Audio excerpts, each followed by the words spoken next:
Hey hi guys, welcome back to Tech Engineer. நான் உங்கள் Siva. So இந்த காணொலியில் நம்ம எதை பற்றி பார்க்க போகிறோம் அப்படின்னா, calculating size of diesel generator for various type of load அப்படின்னு சொல்லி நம்ம பார்க்க போகிறோம். நம்ம இங்கே எடுத்துருக்க லோடு பார்த்தீங்க அப்படின்னா பம்ப். இப்போ நம்ம வீட்டுக்கு யூஸ் பண்ணுறோம் அப்படின்னா வேறு லோடு வரும். ஸோ அதுக்கு எல்லாமே சேம் டெம்ப்ளேட்டு தான், ஃபார்முலாஸ் தான் நீங்கள் யூஸ் பண்ணி கால்குலேட் பண்ணணும். ஸோ சிம்பிளாக இருக்கிறதுக்காக நான் இப்போ எடுத்துருக்கிறது பார்த்தீங்க அப்படின்னா பம்ப்பு மட்டும் எடுத்திருக்கேன். இந்த பம்புக்கு தான் நான் என்ன பண்ண போகிறேன் அப்படின்னா டீசல் ஜெனரேட்டரை சூஸ் பண்ண போகிறேன். இப்போது என்னுடைய பம்பு பார்த்தீங்க அப்படின்னா 3 ஃபேஸ் பம்பு 90 கிலோவாட் 1 நம்பர் அப்படிங்கிறத நான் எடுத்திருக்கேன்.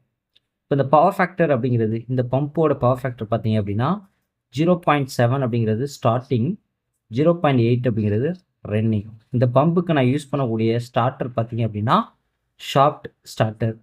இது கூட ஸ்டாண்டர்டு ஃபேக்டர் வேல்யூ பார்த்தீங்க அப்படின்னா 2. இது நீங்கள் கால்குலேஷன் வரும்போது உங்களுக்கு ஈஸியாக தெரிஞ்சிடும். இப்போ இந்த பம்பு நான் பார்த்தீங்க அப்படின்னா இன்டர்மீடியேட்டாக யூஸ் பண்ண போகிறேன்னா கண்டினியூஸாக யூஸ் பண்ண போகிறேன்னா அப்படின்னு பார்த்தோம் அப்படின்னா நான் கண்டினியூஸ் யூஸ்க்கு தான் சூஸ் பண்ண போகிறேன். சரியா? இப்போது இந்த டீசல் ஜெனரேட்டர் அப்படிங்கிறது இந்த பம்போட கண்டினியூஸ் யூசேஜுக்கு நான் பண்ண போகிறேன். சரி, கால்குலேஷன் ஃபஸ்ட்டு ஸ்டெப்பு நீங்கள் என்ன பண்ணணும் அப்படின்னா டோட்டல் லோடு கிலோவாட் கண்டுபிடிக்கணும். இப்போ இந்த டோட்டல் லோடு கிலோவாட் கண்டுபிடிக்கிறதுக்கு நீங்கள் என்ன ஃபார்முலா யூஸ் பண்ணணும் அப்படின்னா number of equipments size of equipments. Okay, so இது பார்த்தீங்க அப்படின்னா இப்போது இந்த இடத்துல பம்ப் இருக்குது. இப்போ நான் வேறு லோடு யூஸ் பண்ணுறேன். நான் இப்போ லிஃப்ட் யூஸ் பண்ணுறேன், இல்லை நான் ஒரு ஏசி யூஸ் பண்ணுறேன் அப்படின்னா நீங்கள் number of equipments size of equipments calculate பண்ணிங்கன்னா உங்களுக்கு டோட்டல் லோடு கிடச்சிரும். பட் நம்ம இந்த எக்ஸாம்பிளில் எடுத்துருக்கிறது பார்த்தீங்க அப்படின்னா 90 கிலோவாட். ஓகே, இதுதான் நம்மளுடைய டோட்டல் லோடு. சரியா? செகண்ட் ஃபார்முலா பாருங்களேன், டைவர்சிட்டி லோட். இது தெரியணும். இந்த செகண்ட் ஒன் நமக்கு இது தெரியணும். இது கிலோவாட்டில் தான் நம்ம எடுத்துருக்கோம். இப்போ இதுக்கு என்ன அப்படின்னா total load into duty factors. சரிங்களா? பேசிக்காக பார்த்தீங்க அப்படின்னா ஆஸ் பர் இந்தியன் ஸ்டாண்டர்டில்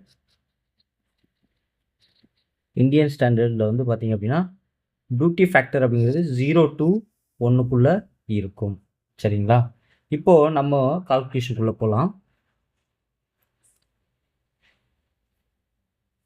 இப்போ இந்த கால்குலேஷனில் நம்ம எடுத்திருக்க டோட்டல் லோடு எவ்வளோங்க? 90. சரிங்களா? இப்போ நான் என்ன கண்டுபிடிக்க போகிறேன் அப்படின்னா டைவர்சிட்டி லோட் தான் நான் கண்டுபிடிக்க போகிறேன். Formula number 2, equation number 1. இப்போ இதில் பாருங்கள், 90 அப்படிங்கிறது டோட்டல் லோட். இந்த formula total load into duty factors நான் என்ன சொன்னேன்? 1, மேக்ஸிமம் 1. அதனால் அந்த மேக்ஸிமம் 1 நான் இங்கே எடுத்துருக்கேன். இப்போ இதையும் மல்டிப்ளை பண்ணால் நமக்கு கிடைக்கக்கூடிய வேல்யூ பார்த்திங்க அப்படின்னா 90 கிலோவாட். இந்த 90 கிலோவாட் அப்படிங்கிறது என்னது? Diversity load. நல்லா புரிஞ்சுக்கோங்க. நான் இங்கே 90 கிலோவாட் எடுத்துருக்கிறது எது? Diversity load. ஏன் இங்கே டியூட்டி ஃபேக்டர் அப்படிங்கிறது 1 அப்படின்னா சூஸ் பண்ணியிருக்கேன். இந்த இடத்துல 2 அப்படின்னா இந்த வேல்யூ சேஞ்ச் ஆகிடும். ஓகே, ஸோ நெக்ஸ்ட்டு பாருங்கள். இப்போ நம்ம என்ன பண்ணிட்டோம்? டோட்டல் லோட் கண்டுபிடிச்சிட்டோம், டைவர்சிட்டி லோடு என்னென்னு கண்டுபிடிச்சிட்டோம். தேர்ட் ஒன் பார்த்தீங்க அப்படின்னா டு ஃபைன் ரன்னிங் கேவிஏ. எப்படி ரன்னிங் கேவிஏ கண்டுபிடிக்கிறது? அப்போ அதுக்கான ஃபார்முலா பார்த்தீங்க அப்படின்னா டைவர்சிட்டி லோட் இன் கிலோவாட் இன் ரன்னிங் பவர் ஃபேக்டர். இப்போ நம்ம எங்களுக்கு ரன்னிங் பவர் ஃபேக்டர்னா கொடுத்துருக்காங்க 0.8 கொடுத்துருக்காங்க. கரெக்டாக? அப்போது டைவர்சிட்டி லோடு நம்ம என்ன பண்ணுறோம்? Equation number 1 கண்டுபிடிச்சிட்டோமா? அப்போ 90 இன்ட்டு இங்கே என்ன கேட்டிருக்காங்க? ரன்னிங் பவர் ஃபேக்டர் கேட்டிருக்காங்க. Running power factor 0.8.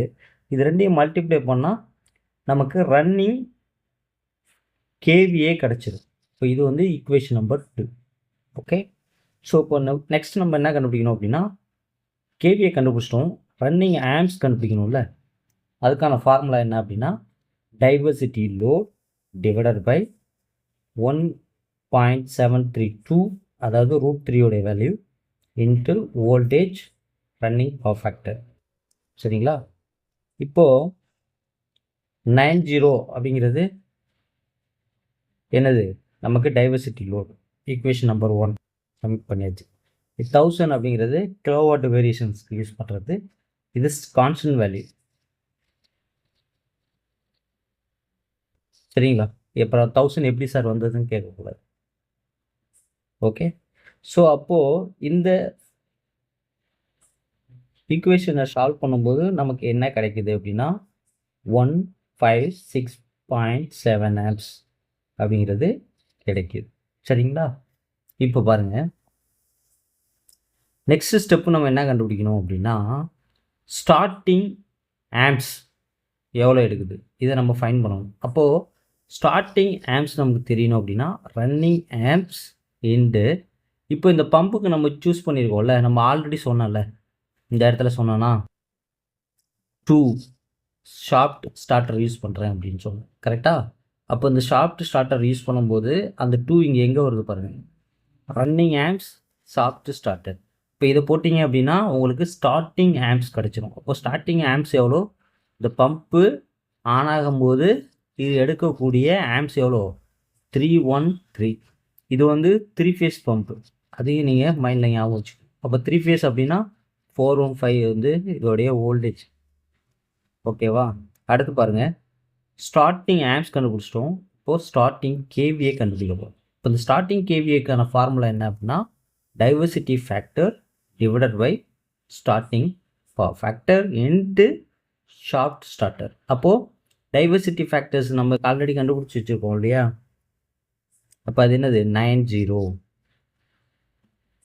Diversity load. கரெக்டாக? ஃபேக்டர்னு இருக்குது இங்கே, diversity load.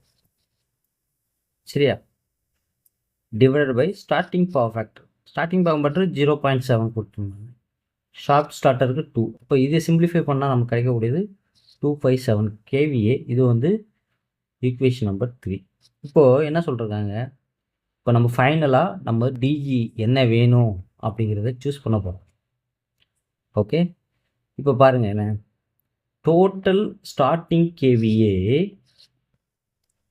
Into future load percentage. இப்போ எனக்கு டோட்டல் ஸ்டார்டிங் கேவிஏ எவ்வளோ இருக்குது, 257.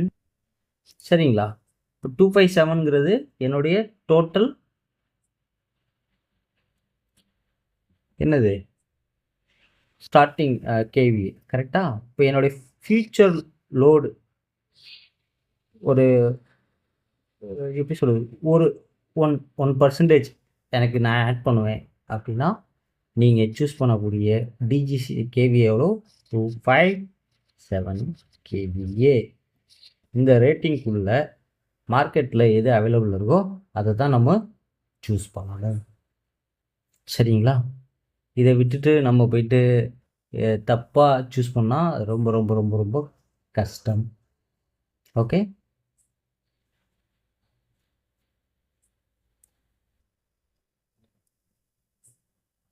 புரிஞ்சதா ஸ்டூடெண்ட்ஸ்?